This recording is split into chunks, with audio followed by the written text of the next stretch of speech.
Hello there and welcome to Simsoul Sessions, the safe space to share your stories. Tonight we meet a 30-year-old champion. Abi-Gaye Smythe is what strength personified looks like. A history of illness and 5 surgeries later, her heart still beats strong, full of love and purpose. We're going to hear her story tonight. First though, we're checking in with one of our previous guests, Mr. Boy of Things himself. Kareem Weathers joins us via Zoom. Hello, sir. Hi, Auntie Simone. How are you doing? Why are you calling me Auntie Simone? You add 50 years to my life, Kareem. No, money. Listen, I was raised with manners, so I can't help it. I can't help it. I know. How are you, my friend? How goes? I am okay, or I'm trying to be okay. Step by step, little by little. Okay. That's cryptic. Let's go through that a little bit. You really had a good show. We had a good talk on the couch. Yes. Your good vibes was great. Moved you to tears. You got public acknowledgement and forgiveness from somebody with whom you'd already made peace, but that felt good to you too. And then you admitted that you still had a little bit of a journey in terms of where you wanted to be in your career, in terms of some personal struggles and demons you were trying to fight back. From time to time, I see you in social, saying, I know God's got my back. I know what's meant for me can't be on for me. And I also know you've made some serious progress since the last time you were here. So let's talk about the sit down on the couch first. What did that feel like for Kareem? To be honest with you, it was so much like needed. I really needed that entire hour or that entire conversation because I think it sort of felt like therapy to me personally. So it was sort of like I was talking about my journey, but yet still it was therapeutic, and I needed that. Excellent. And I kind of needed to hear, like some of the persons that called in kind of needed that validation basically, or that reassurance, I should have said, that, hey, Kareem, it's okay, it's fine. I've forgiven you. And I've needed that. In terms of professionally, the funny thing is, I sat down on the couch and you asked me a question why I needed to be a part of the episode. And I said to you, because each and every time that I would speak about my journey, I would get a myriad of persons who've reached out to me saying that, I have helped them in some way, shape, or form. I've literally received thousands of messages, and I've posted couple of them with their permission, of course, of persons saying to me, listen, because of your story and because of where you were coming from, and if you can get out of it, that means that I can get out of it as well. And that was my reason for me wanting to actually sit on that couch just to share my story so others can know that, listen, it's not the end of the road and you can keep going. Kareem, your show trended for 3.5 days. Right. Yeah. I'm so grateful, by the way. Professionally, you would have seen me also hosted something for Sagicor, and you were the main host as well. And I'm like, life is like can just come so much like full circle. I've worked with Grace Foods like multiple times. I've done collaborations and hosting for Sagicor, for Guardian Life. For Guardian, yes, it was a Guardian event that we did book up. Yes. Yes, and who else? Speroni Moscata actually just came on board, and they're a part of my podcast now. And Mr. Cliff Hughes, the legendary Cliff Hughes, reached out to me, which is so. It's a blessing how it happened. I was a guest on the station, and he reached out to me and asked me if I would like to bring my show over to Nationwide 90 FM. And I was coming up now to my 2 years anniversary at my previous radio station. And I agreed to it. And upon agreeing to it, Nationwide is or was the station that I actually wanted to be on from my just started radio, right? So obviously I agreed, and I was coming up now to my 2 years anniversary on my previous radio station. And I was just like, you know what? Yes, this is just the perfect time. My final day on Newstalk, my father got sick. Yeah. And He was not ill. He was perfectly fine. He got sick. And I remember saying to myself, moving from Kingston to rush to Mandeville, because he just came back to Jamaica and he was actually going to go back to New York the week after. Rushing to Mandeville, visiting him in the hospital. And he said to me, but you have your show, go to your show. Like, don't you have your show? And I came back to Kingston, did the finale for my show. And 2 weeks after, or less than 2 weeks after, he transitioned. He passed away. And I was just so confused, because here it is that I was supposed to be celebrating this milestone, and I was supposed to be celebrating me entering this new phase of your life. station. Yeah. And I was supposed to be celebrating this new milestone, and I couldn't. I started that radio show 3 days after putting him to rest. And so for the entire month, when I was supposed to be giving God thanks for my radio show, here it is that I'm burying my father, who was never sick. He was never ill. Yeah. I was not prepared for it. He got sick, and less than 2 weeks after he died. But, I just think that it also gave me more strength. Yes, I am not okay.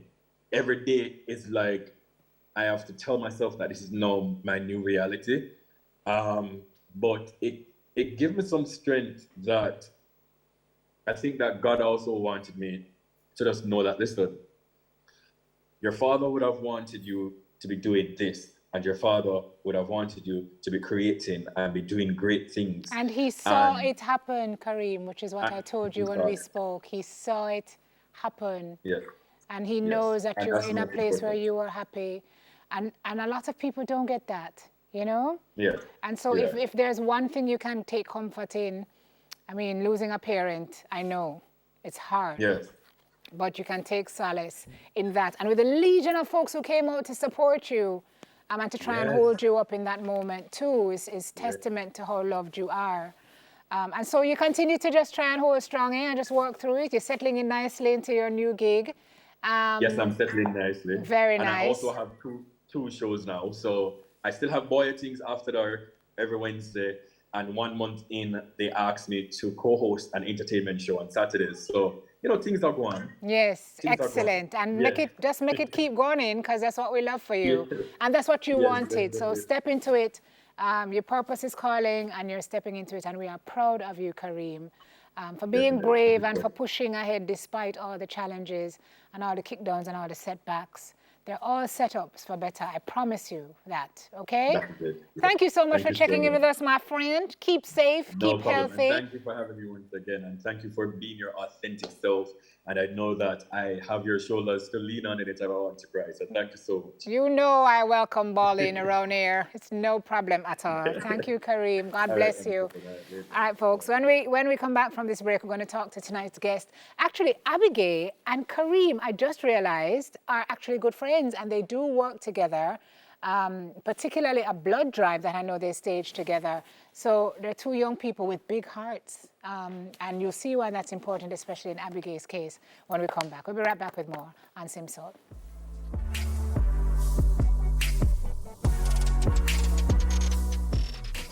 Welcome back to the show, everybody. So at 7 years old, Abi-Gaye noticed that after a game outside with friends, her heart was racing. So she brought it to the attention of a teacher who sent a note home to her mother, who wasted absolutely no time in taking her to the doctor. After being told she was fine, Abi-Gaye wouldn't learn until she was 19 years old, 19, that she had a rare heart disease. Well, having recently celebrated her 30th birthday, she's feeling, she says, better than ever in her mind and her body, and we are happy to have her here with us on the show. Hello, Abi-Gaye. Hi, Simone. It's so good to have you. So nice to be here. It's so nice to be here on the show, and it's so nice to be here around. Yes, right? Definitely. Because the truth is that, had you not been fitted with what is keeping you alive right now, 10 chances to 1. Yeah, I wouldn't have been here. You wouldn't have been here. Yeah, plain and straight. Yeah. I wouldn't have. So 7 years old, you remember that episode where your heart was racing, navigating your life, right? Showing signs of this disease at 7.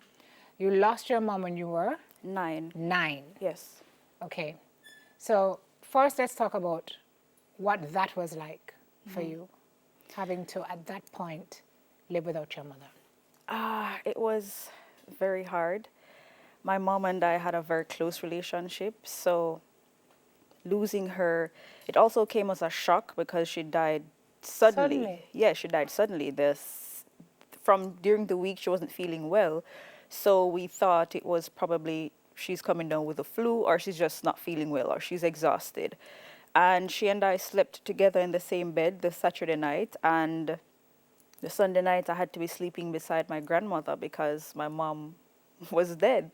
She went to the hospital and she just didn't come back home. And to grow up without her, it was really, really hard. It was really hard. I cried a lot. You still cry. Yes, I still do. You still cry. Yeah, I still do. You wanted to know why because you couldn't understand how she just passed so suddenly. One day you went and did some digging and you found out. Yes, so when I reached high school, one day when my dad left home, he left his room door open, and I went into his room. And I went into his drawer where he had the important documents, and I saw my mom's death certificate. And I looked at the cause of death, and I saw that it was ventricular arrhythmia, complete heart block. So, being the curious person that I am, when I went to school, got access to a computer, I Googled what that was, and I saw that it was linked to heart disease. So then and there, I knew that what I was feeling when I was 7, it was connected. I was connecting the dots. So I knew then and there for sure that something was definitely up with me. Because you had several heart events after that episode. And up until it got worse and worse when you were 19. It was at 19 years old that you did your first ECG. Yeah. How, Abby, is that even possible with the history of your mother and with what was going on inside your own chest? Because one doctor, when I was 7, one doctor thought it was just me being the typical child. I was very hyperactive, so he thought I was just the typical hyperactive kid. By the time I was 11 in grade 6, my symptoms were getting worse, and the doctor said it's just a severe anxiety disorder because I get scared and frightened very easily. That affects my heart. So he thought that was that. And it was when I got to early university, I almost died one day. And that's when I contacted a doctor friend of mine to say, hey, what is the first step in getting thoroughly checked to see what is wrong with my heart? And that's when the journey began. You even had a relative who told you that it's just because your mother died from heart disease. Why? Yeah. She said it was mind over matter because heart disease killed my mom. I think I have it. So nothing is wrong with me. I'm fine. It's just mind over matter. Yeah, but I know me. I know my body. I know when something is off. I knew something was wrong. And if my mom died from heart disease, in most cases, heart disease is genetic. So if my mom died from it and I'm having symptoms, more than likely, I have it. So here you are going to school on that Monday morning. From the Sunday, I was having chest pains, and they were so bad that whenever I inhaled, I was feeling a lot of pain, so I couldn't breathe properly. And, typical Jamaican thing, my cousin said, I guess you have drink little tea. Let's drink some tea. And Simone, I drink tea till I weak. I drink tea go, I drink tea come. Nothing will happen. What is wrong with Jamaican people? Our belief in tea is crazy. Yeah, and then by the Monday morning on my way to school, it got worse, and I was walking on the road, and I was lightheaded, having a lot of pain, and a taxi man was passing who knows me, and he said, what happened to you? You don't look good. And I said, just bring me to the hospital, please. And he dropped me by the hospital, and I remember running through the halls of Percy Junior Hospital, ripping my uniform blouse open because I couldn't breathe. And I found a nurse, and she brought me in, got me checked. She checked my blood pressure, and at that point in time, she said it was so high, I could have burst a blood vessel in my head. And at that time, a doctor also came and listened to my heart, but he didn't hear anything. And Didn't hear anything strange. yeah, he didn't hear anything strange. And they gave me medication and an injection for the pain, and they sent me home. And symptoms, they continued. And that's when I really reached out to my friend who's a doctor, and I said, hey, what is the first step? And we did the ECG, and it showed an abnormal heart rhythm. And more than likely, it was there from I was 7. Listen to your children, guys. When they tell you something don't feel right in their body, you got to listen to them. When we come back from the break, we talk more with Abi about the test that revealed the real issue and what it felt like to hear words that she knew she did not want to hear. We take a break. Come right back.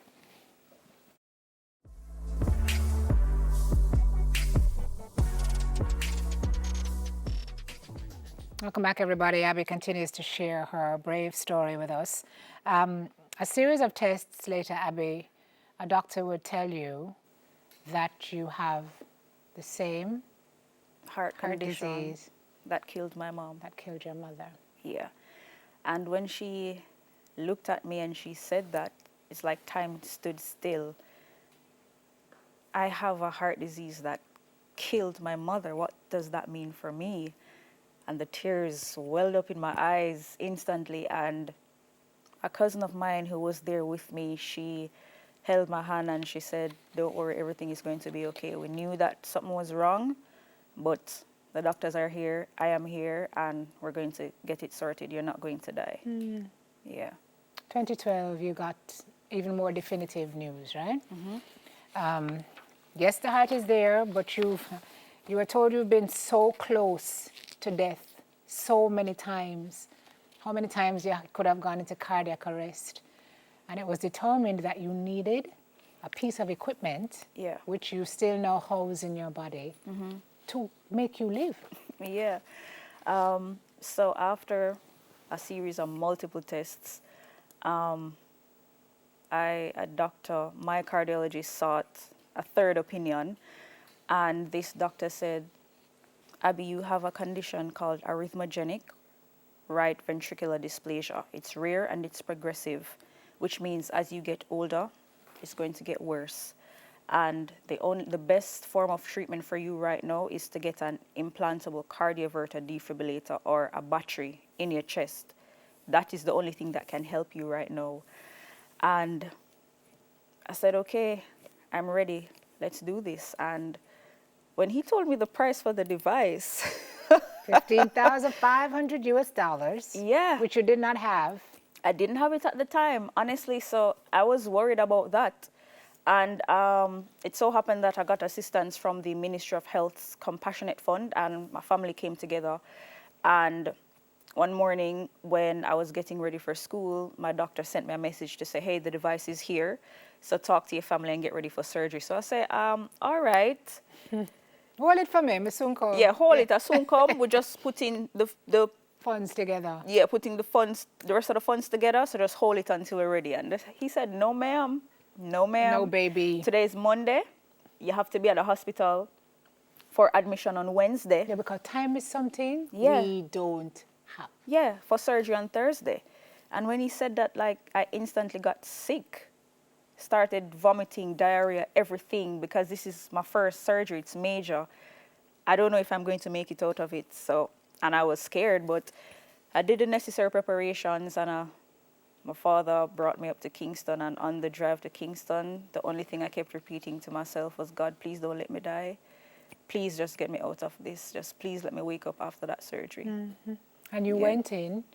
went into the OT the day after operating theater, Yeah. and you were still asking God, don't let me die, let me be fine. And you said you heard a clear voice. A clear voice just said, mustard seed of faith. And instantly, I got that calm because I grew up in church, so I knew what that meant. I only needed this much amount of faith. And that calmed me and went under, woke up from surgery. And when I opened my eyes and the nurses were asking, do you know your name? Do you know where you are? And I went like this and I said, oh, whew, thank God I'm not dead. Thank God. I said, yes, thank you, Jesus. I made it. I made it So out. you're on the ward. The same day of surgery, you start to feel some discomfort. Yeah. You're telling the nurses something doesn't feel right, but you're feeling a pain now in an unfamiliar place, Yeah. which is the middle of your chest. So they're saying, watch it, you'll be fine, you'll be fine. Yeah. So you ride through that pain, Abi, and in Yeah. the middle of the next morning, you say, no, man, this is not normal. Yeah. Luckily, you had your doctor on speed dial. You called him, he came, and they did an x-ray. What did the x-ray reveal? The x-ray revealed that my lungs had collapsed. So that is why I was having excruciating chest pains, and that is why I couldn't breathe properly. So when my lungs collapsed, all the excess blood and air from my lungs just floated to my chest. So that's why I was having pain. So I had to get cut again while I On was the awake. ward? Yeah, They while I couldn't was even awake. take it to OT. They didn't have time. So right then and there, they had to cut me, put a chest tube in, and I had to be on oxygen 3 days straight, day and night. Couldn't eat, could barely sleep. I couldn't walk. I couldn't sit up. I couldn't do anything for myself for a few days. And while all of this is happening, you're still in university, Yeah. but kind of not really. I mean, at this point, Yeah. you are more an absentee than you are a student. And Yeah. Abby, you have told nobody at school what is going on. Yeah, I didn't tell anybody at first because in the first year I had to be missing classes, missing exams because I had to be at UA hospital almost every week, every other week doing heart tests to get to the bottom of what was wrong with me. So grades were so poor, GPA at 1.98. So at that point I was this close to getting kicked out of school. And that's when they called you in. And that's when you told them. Yeah, that's when I broke down and told the dean of my department what was going on, and she said, Abby, you could have told us. But I was just scared. I didn't even know where to begin. I didn't know how to tell them. And I honestly didn't think they'd even care that much. Really? Why? Yeah, it was just depression talking at that time. No one cares, so just go on and do your thing. Yeah. But when she told me, and time leading up from that, I saw that they truly cared and they supported me. They ensured that I got to retake my courses and resit exams. And you'd eventually like come out on top with Yeah. your degree, boss girl, boom, bossed it up. Come right out. But made I'm dean's saying, list, yes, but of graduated course. with 3.23 GPA. Okay, if you do say so yourself. Yes, from a 1.98. Ah, from 1.98. That's a big deal. Yeah. Oh boy, but did Abby have more fighting to do? Yes, she did. And has she done it? Yes, she has. But we're going to talk about the rest of her journey after this. 30 years, this girl has lived 90 lives. We'll be right back.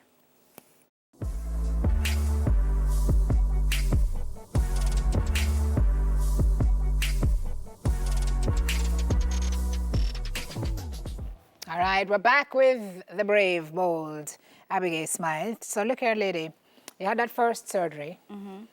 You've had 4 since then. Is 4? It's 5 in total, right? Yeah, 5. Okay. I'm just going to give the Cliff Notes version because we don't have it. Once the battery started to interfere with your there was an allergic reaction. Yeah. Then it fell down into your breast. Yes. Then the wire from the battery, because they had to go in and enmesh it and put it deeper into your chest, the wire started to cut you from the inside.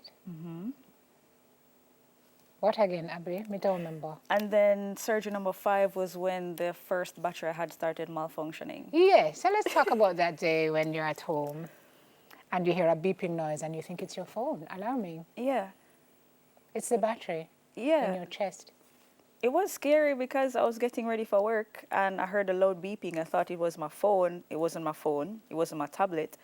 And when I put my ears like this, the beeping was coming from inside of me. So started freaking out. I was panicking and contacted my doctor, and he told me to come in to see him. And when I went in to see him and he connected me to the monitor, we were getting an error message. The device that is supposed to keep me alive is giving an error message. It's malfunctioning. Of course, I was scared, but he contacted the manufacturers overseas, and they said that it was some miscalculation with the longevity assessment and the timing. So they'd have to manufacture a new one and send it down for me. So from February 2019 to June, I was beeping 16 times every 8 hours. With a malfunctioning battery, running your life for how many months? February, March, April, May, June, 4 months. And let's tell the folks a little bit, Abby, about how the battery works, right? Yeah. So when your heart rate gets too high, the battery shocks you. Yeah, it shocks my heart to slow it down because whenever my heart rate goes up, whenever my heart races, I'm at high risk of going into sudden cardiac arrest. So the device monitors my heart, and once my heart is racing, it shocks my heart until my heart slows down. So in an episode, I'll get like 5 or 6 shocks, couple seconds apart, and each of those shocks feel like a horse's kick to the chest. Like it literally throws you back. Yes, throws me back or it throws me forward. And if you're touching me while I'm getting shocked, You get shocked too. you'll get shocked too. And there are times when my heart rate falls too low, and the device has to act as a pacemaker to bring my heart rate up. Initially, when you felt the first shock, when it's first worked inside your body, you told your doctor to take it out. Yeah, I said, listen, take it out. Nobody want it. I don't think I can live with this. I don't think I can live like this for the rest of my life. But he had to reassure me that the device literally just saved my life. So I have no choice but to live with it. So since then, I've had to adapt and adjust my whole life to accommodate this device. Yeah. How has your mental health suffered in all of this? Because you say you had an extreme anxiety disorder growing up. Yeah. The bouts of depression, having lost your mom, I'm sure that would have been a contributory factor. But, you know, the other day you had an episode where you were just out of it, locked up yourself for a week. You didn't eat, you didn't bathe, you didn't come out of the house, you didn't... Nothing. Because you're like, okay, I'm 30, this is my life. Yeah. I have this disease. My mother is not here. Yeah. What was that about, Abs? So I was actually diagnosed with depression from I was a teenager. I was actually suicidal as a teenager. Somehow I wasn't suicidal while dealing with the heart thing, doing surgeries and all. And since late last year, I felt the depression coming on. And then it really hit in April of this year when I got so low.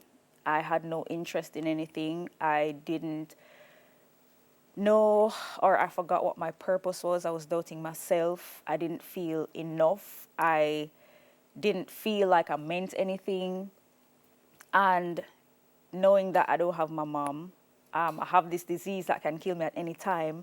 And with the disease, it's when you reach 30 that deterioration starts and really kicks in. And that and a lot of other things. And it just got me down really bad. I locked myself in my apartment for a week. I came off social media, uninstalled WhatsApp. Nobody could reach me.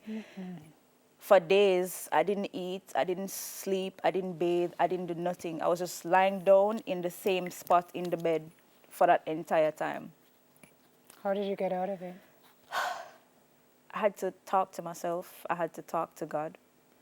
And I really had to do some soul searching, and I had to remind myself that I have a purpose and I am bigger than depression. I've fought it before and I won, and I can do it again, and I have a mission in this life to fulfill. And when I remember that there are people out there who see me as a motivation for them, when they see me, they can say, if she can do it, I can do it. And then I used that and prayer, and I used music, because music is an escape for me. And slowly I came out of it, and I can tell you that first shower really slapped. I was like, oh my God. I'm done with you. I'm done.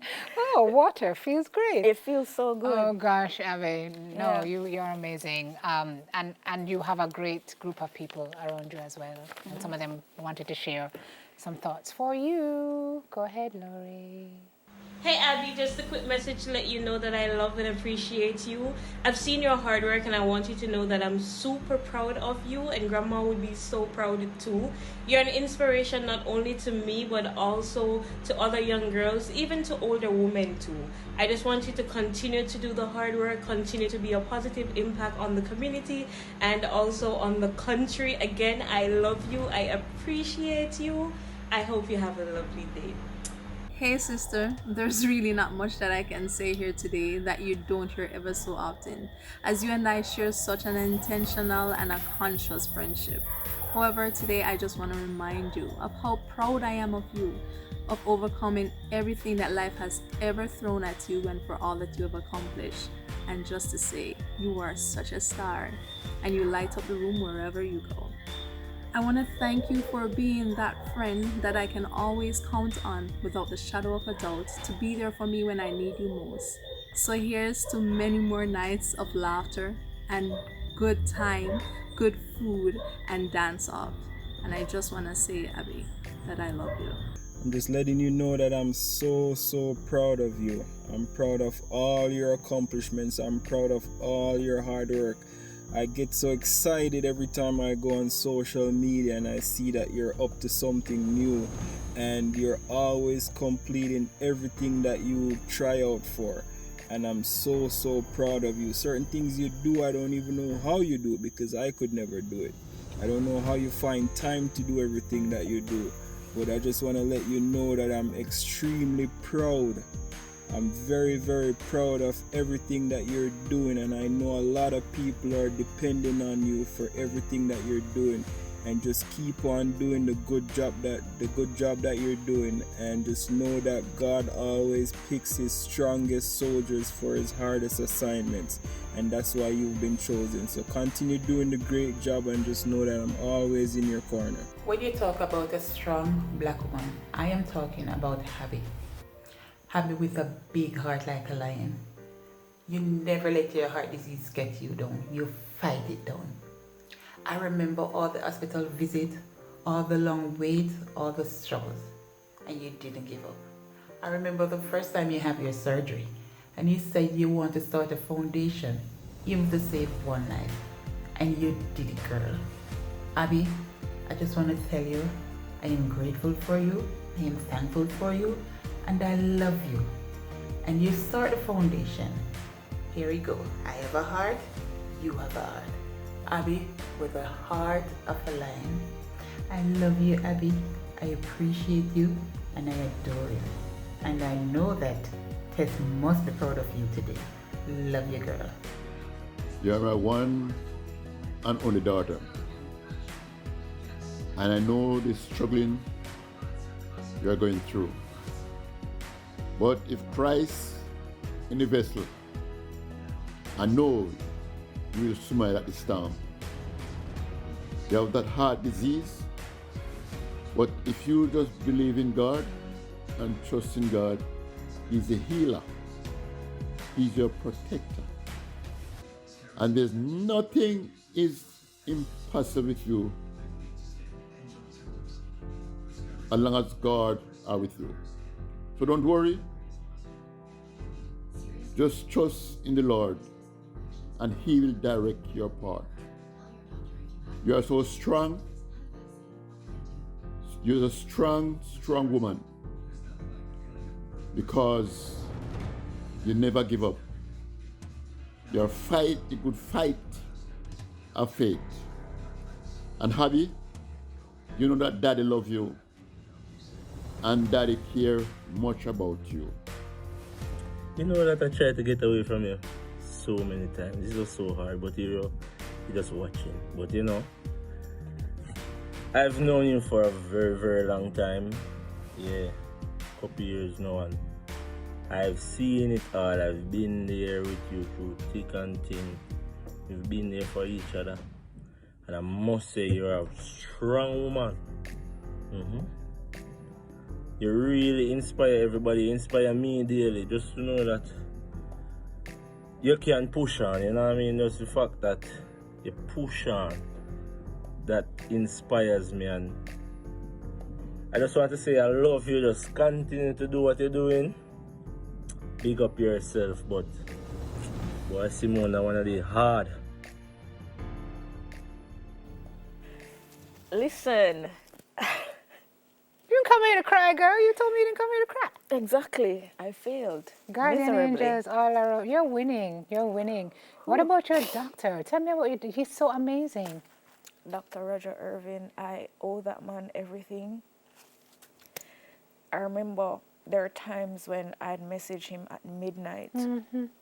I'd call on him at midnight, and that man would leave whatever he's doing. You could just pick. Oh, he means that much to you. Hey, Doc. Aw. Yeah, Doc. She spoke about you so much that I had to ask you to come on the show. You can give her a hug up in his area. With, you know, COVID restrictions and such. But when she told me the kind of interaction she had with you, I said, "Who's that man? What is his name?" We had to find you to come on and surprise her. I mean, the level of care. Tell me about the level of You are vested. You're not just her doctor. You're like a guardian angel. Well, I mean, from the moment, Abby is a very special person. From the moment she came into our lives, that's in April, that's in wait, 2012? 2012, yeah. 2012, when she came to us, presented to us with her illness. From we started looking after, we realized we have her heart in our hands. She has her life. Yeah, we have her life. We have made her better. We have given her a good chance to do well, and she has worked with it. And she has done so much for our service, so much for people, other people with heart disease. In the middle of her own struggles, she's trying to make other people's lives better. It's incredible. Yeah, it is. So now she tells me, Doc, that when you look at her heart, you marvel because the level of deterioration that was expected has slowed. That's right. She's actually doing so well that I started second guessing whether or not she really does have her initial diagnosis. We did her genetic studies. She does indeed have a diagnosis of arrhythmogenic cardiomyopathy, which is a technical term for the problem that she has. But she has done exceedingly well. And Fighter. yes, she is. Fighter. Inspirational young lady. I'm going to give you some time. Gloria, may take a minute off the other segment, please, to say what you want to say to Doc before we go to break.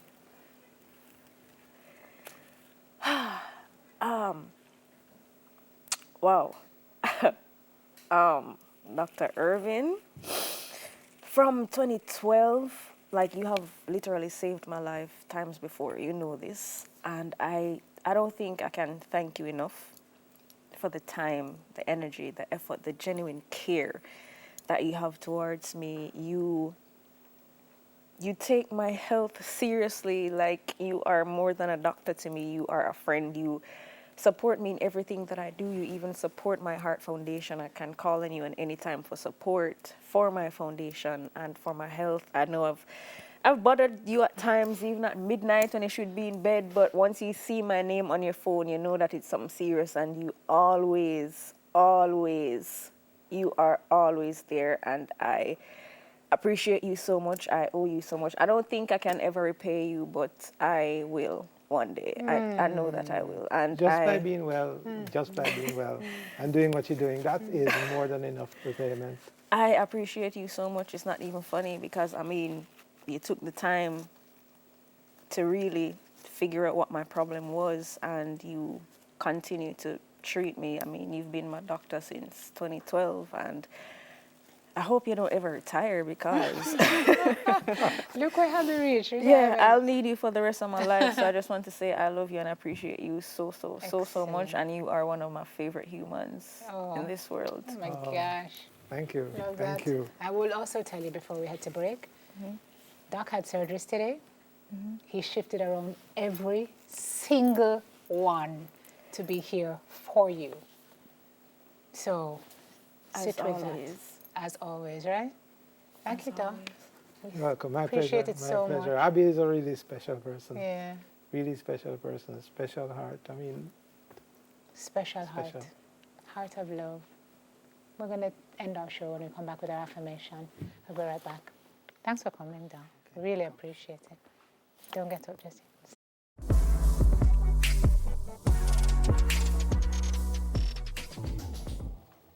All right, folks, wrapping the show with Abi. Abi, you told me you wanted to be a dancer. That was your dream and your goal. But you realize now that your purpose was not to dance. Your mission was not to be a dancer. It's a much bigger mission and a purpose. And what have you discovered that to be? I have discovered that my purpose is to be an advocate, to be a voice for the voiceless, to be a help for the helpless. So when I started my foundation, to date, every time I doubt or question what my purpose really is, God sends me reminders. And he says, this is what you are supposed to do. And I've learned that when you lose something or when you feel like God takes something away from you, he's preparing you for something bigger.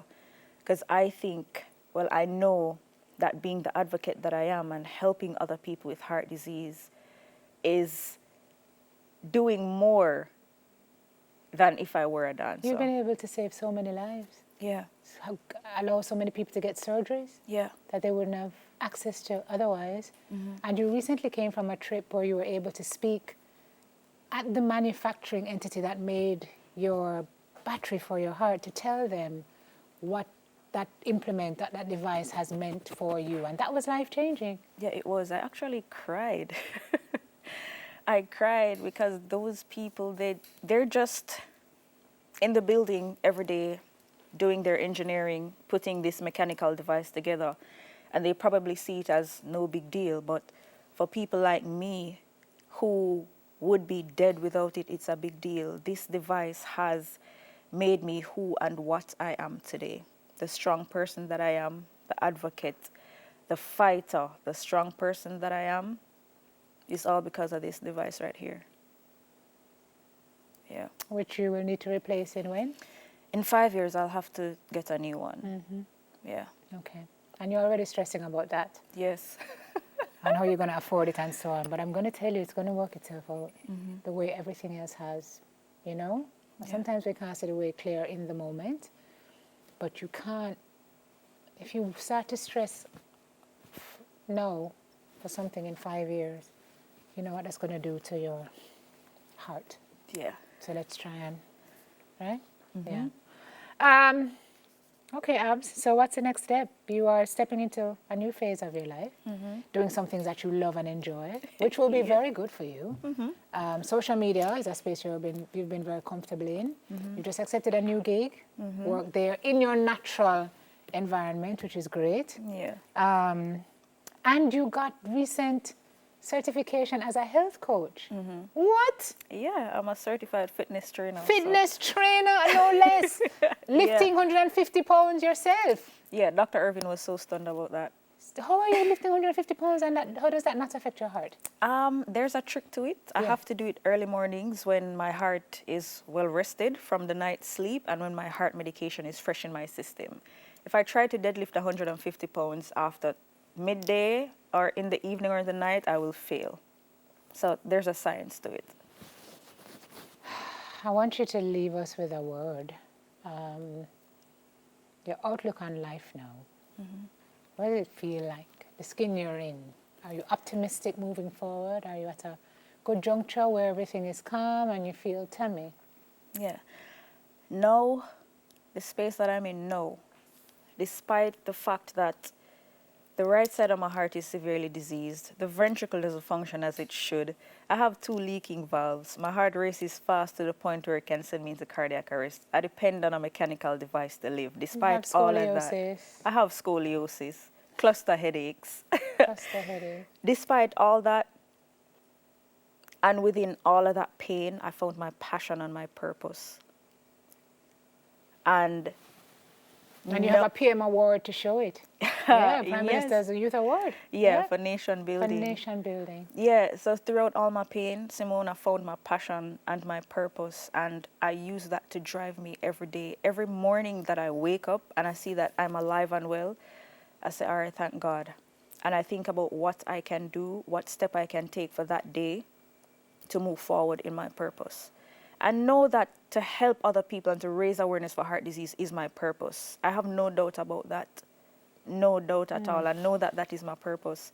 So every day I wake up, I try to take steps to move toward that purpose. And I am going to fulfill that purpose. You are fulfilling it, Abi. One day at a time. You are so brave and so Thank you. bold and so inspiring. You inspire me. Oh, Thank you so much for coming and sitting with us today. it was my pleasure. Oh my gosh. We have such amazing young people on the face of this earth.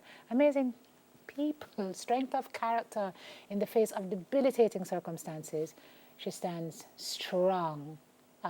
We hope you were inspired by her story. Time for us to lead the show. Affirmation time. All right, folks, so here we go. We may not always know why things happen, and sometimes the answer to why is no. Sometimes the answer to why is acceptance. I mean, what's the answer going to change anyway? You know what I mean? Acceptance is the answer, not resignation, not giving up, acceptance. And the will to keep up, to carry on, to live on purpose, and even to change the world. Listen, some of the best things come out of the worst situations. Some of the most treasured moments out of mire and mayhem. In the end, all we have is time and each other. So how do we use that time to make sure others are okay? We do it through unselfish service, through impact and through influence, and through using our stories to be a light and to be the change for someone else. Good things can come from bad situations. Good people are built through gut-wrenching situations, and great people make it their mission to use those messages to help make others' lives better.